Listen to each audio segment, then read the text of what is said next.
From Mother of Good Counsel,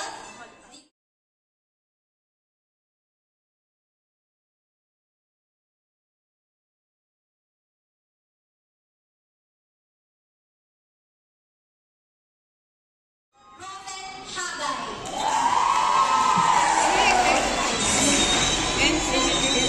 From Philtons Community, Prophet Ezekiel.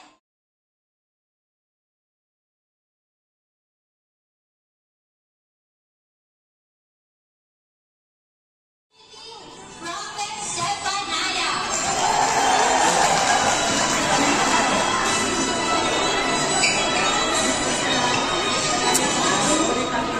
From our hometown, ang ating venue, yung ating community, Prophet Amos.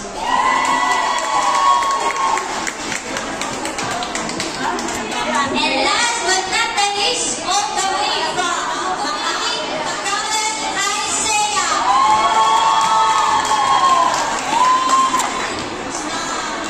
St. Jerome Community, siya ang pinakalas, Prophet Zechariah.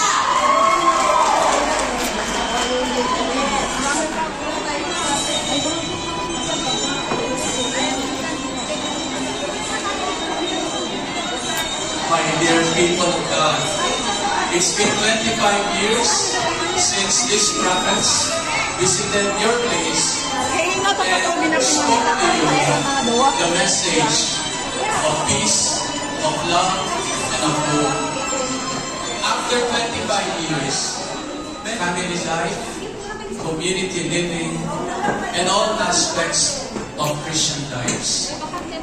And because of this, I'm resending the prophets to their respective different communities to speak to you again the word of life, so that through them you will be able to hear my word, and through them you will be able again to see the deeds.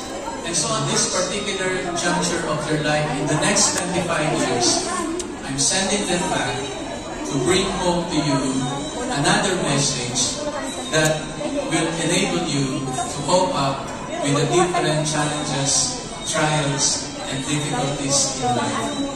My dear people of God, I would like you to lend your ears and listen to you through my word. Amen. Let's bow.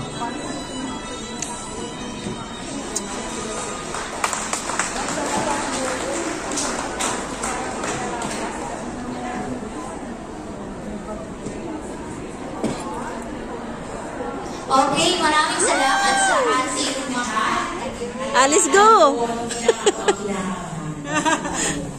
Alice, go! Maraming salamat po sa pag-welcome. Napaka-blessed and grateful dahil nakasama ako dito sa it's a true blessing to be here with all of you today. I want to extend my heartfelt gratitude for your presence as we gather in faith and community. Today, we come together and value. Our faith is a guiding light in our lives as a strength, hope, and a sense of purpose. It reminds of the importance of love, compassion, and understanding. Thank you so much.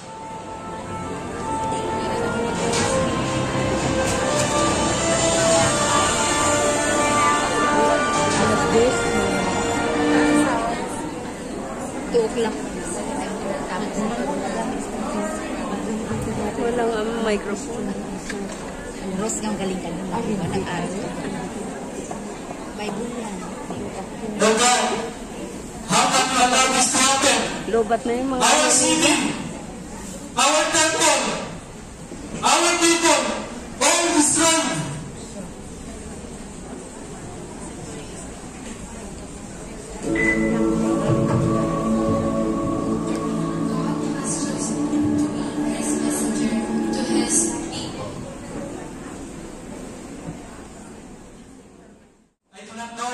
if I am worthy. You are chosen, Zacchaeus, and God will give you the message of hope and restoration for His people. The Lord is with us. Even in our darkest hour, our people, He will restore our city. But how can this be? We have sinned against God. We only deserve punishment and destruction. That may be true, but God is a God of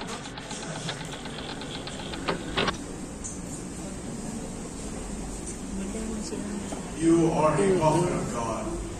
We cannot ignore your word. We must consider it very carefully.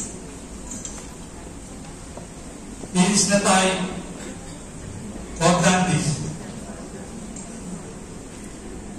But God is a God of mercy and forgiveness. He will restore if we listen to us.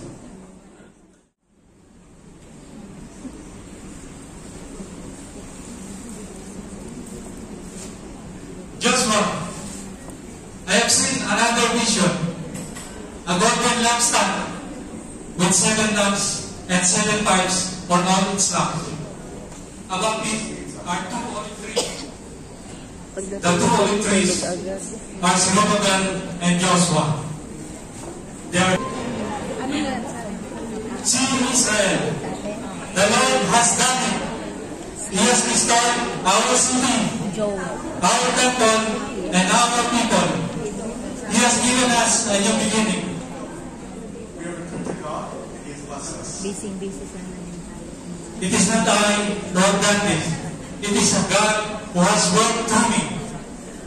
If you will listen to Him, He will bless you and prosper you. The exile is over my people, guiding us in our every step. He will restore our city and our people. Therefore, let us go forth from this place and let us build a new age, not only here in Jerusalem, but in our respective communities for the very fabric of our lives.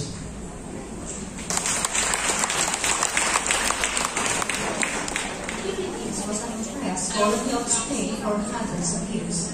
This resulted in a culture Against you, the Lord, from His holy temple. For behold, the Lord is coming out of His place. He will come down and tread on the high places of the earth.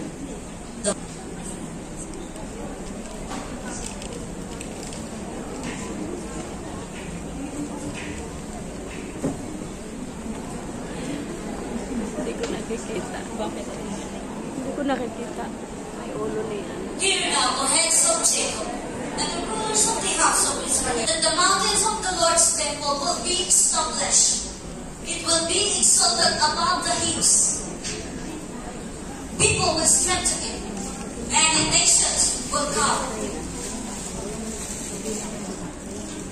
Come, let us go up to the mountain of the Lord. He will teach us His way. The law of Zion will come. The word of the Lord. and contentment. Each person under their own wine or fig. This symbolizes safety and economics. The struggle made the land my rent. And you, Bethlehem, in the land of Judah, are my lowlands less among the rulers of Judah. For from you shall be the ruler, who will shepherd my... Oh, my people, what have I done to you? Oh, how have I wearied you? Testify against me, for I brought you up.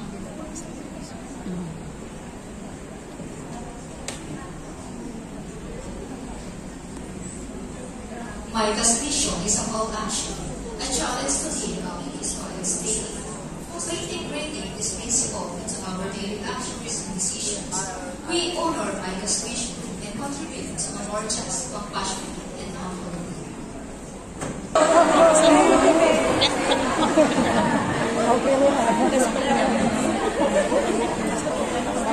Suddenly, the men and the captain rocked back and forth. The men and the ship were afraid as the waves come over the ship.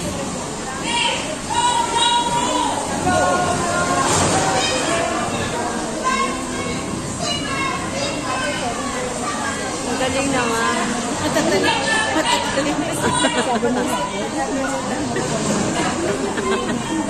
Wala na.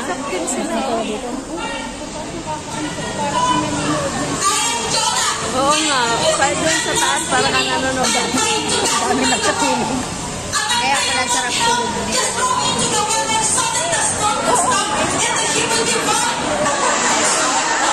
And the sailors then offer sacrifices to God. Even Jonah is singing for this. Get ready, people of Nineveh.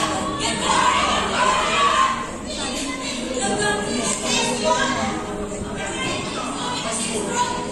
I will put on my sackcloth, sit in the dust and ashes to say that I am sorry. I will pray harder to God that He will not destroy us. Jonah was displeased by the Ninevites' repentance. He left Nineveh and went out to the city gate, leaves the city on his sister's side, and makes himself comfortable. What happened to my shelter? I wish I'm better off than it's so hot. Why are you angry, Jonah? Are you sorry for what the vine died? Yes, I'm angry. That vine is a good omen of war, but You did not make the vine grow. You did not plant it. You did not water it. It came up one day and shed you. The next day, you were